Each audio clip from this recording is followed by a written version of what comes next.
You spoke before about how a lot of effort is put into from these people to kind of like erase themselves from the public, to make sure they stay in the shadows, and that's the whole point of them, right? They're the puppet masters. They're not like the front. They're the people behind the scenes. I think what is so interesting about Joe Low is that, I mean, I can just imagine. It kind of reminds me of the scene. Of course, you will know the movie Goodfellas, where after they do the big heist, and then they're celebrating in the bar, and all these gangsters start coming in with the mink coats and everything. Yeah, you know what I mean? You know exactly what I mean? And De Niro's like, "What are you doing? Course. What are you doing?" It's like that, like times like 5 billion, right? Yeah. What he's doing.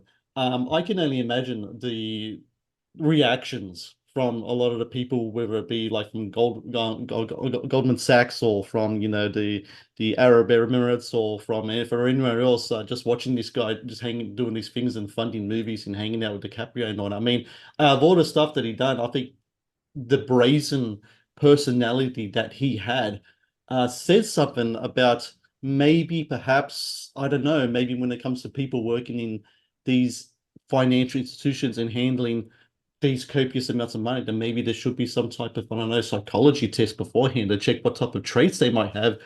Because if you're the type of guy who registers on after a 1 hour session with a shrink, that you're the type of guy who's not like, he's gonna have Paris party, likes a party with Paris Hilton at midnight in the Paris, and maybe you shouldn't be hanging out with this money.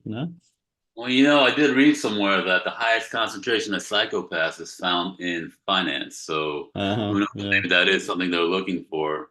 But that what you described was the inherent tension amongst all these co-conspirators, right? There's emails we cite in the film where the ambassador to the U.S. from the UAE, Yusuf Al-Otaiba, is communicating with other people in the circle, like, yeah, we gotta put a lid on Jho Low, like this.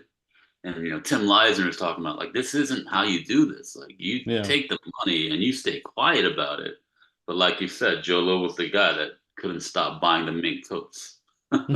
Or pink diamonds, rather, I think was his specialty. Or invisible pianos. Oh my god.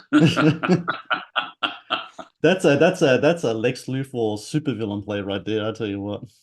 There's a beautiful photo of the piano in Miranda Kerr's house. I Hmm. believe it was in Vanity Fair magazine, and we had gone down the road of licensing this photo because what's in the film is like an animation really that we put together for on the red carpet with the piano. But so there's an actual. They did a photo shoot, of course they did. Vanity Fair magazine was like, oh, look at this amazing piano Miranda Kerr built a wing of her house around. But as we're about to sign the forms, they're like, "Oh, and you got permission from Miranda Kerr's people, right?" We're like, "No, No. we're just going through Getty Images."